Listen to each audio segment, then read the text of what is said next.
Hi everyone, and we're back looking at our favourite essay, examine the concept that free will is curtailed by volition. So again, just a quick reminder, looking at the idea that our free will is reduced by our will. We started off with a general introduction to the question, then we looked at the religious perspective that our will comes from God, and the third point that we're going to look at in the third paragraph is even more straightforward. Now we're looking at the idea here that our will is caused or created by our biology or our genetics. So I'm going to go straight on here to read out the third paragraph and then explain exactly what it means. Okay, so the scientific approach is actually going to be almost support the religious idea that the will is controlled. So if we look here, even outside the religious realm, Steven Pinker, another scholar's name we've got in there, would approach the concept of the will from another angle. He would consider that it has a biological basis. So our will comes from our biology. As such, it is controlled by our biology and genes, meaning our will is caused by these factors. And following, it should say this, it is simply bowing down to our genetic makeup.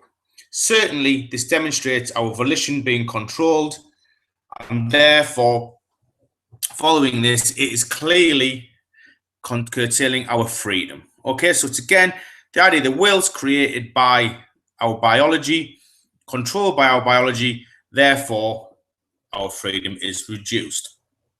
Going on. Pinker looked at the ideas of Darwin, developed recently by Richard Dawkins. Again, more names, evidence of wider reading.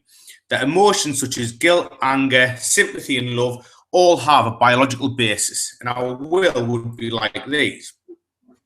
Modern-day biochemists refer to research into the moral molecule, and it is the belief that our sense of good, bad, right, and wrong, and therefore the will and decision-making is controlled by chemicals in the brain. As you can see, there's been a few spelling mistakes there, but there you are. Ted Hendrick also drew the conclusion that since everything is physically determined, there is no choice and no personal responsibility. It's basically saying that everything in our makeup, including the will, is the result of our biology, is the result of our genetics. So everything is physically determined by our biology. So it's not possible to have personal responsibility. It's put well here. There is no choice and so no moral responsibility. There's not even any self within us that is the origin of our actions.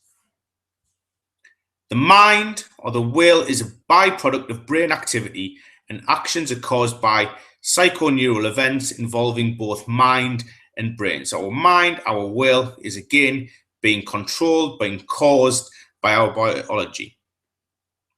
And we'll link it back to the question here, hence the italics. Hendrick can be used to highlight how the will curtails our freedom due to genetic influences as a result of universal causation. However, environmental factors can be equally effective at causing our will to curtail our freedom. So just going to go back to that comment there about universal causation. Clearly, the will is a result of universal causation. The will is an effect of our biology. It is an effect of our genetics. So it's just a result of what's gone before. Okay, so our will is caused by biology, caused by genes, and therefore, because we have no control over these, it is reducing our freedom. Now, what these last three lines of this paragraph do is prepare and get ready for the next paragraph. So what it's saying is, yes, the science factors are here, are important, but also what's coming next, the environmental factors are going to be equally effective at reducing our freedom, and because it causes the will. I hope that all makes sense. Again, if you've got any questions, tweet at STM_RE, or again, grab me at school. I hope this makes sense. Take care. Bye-bye.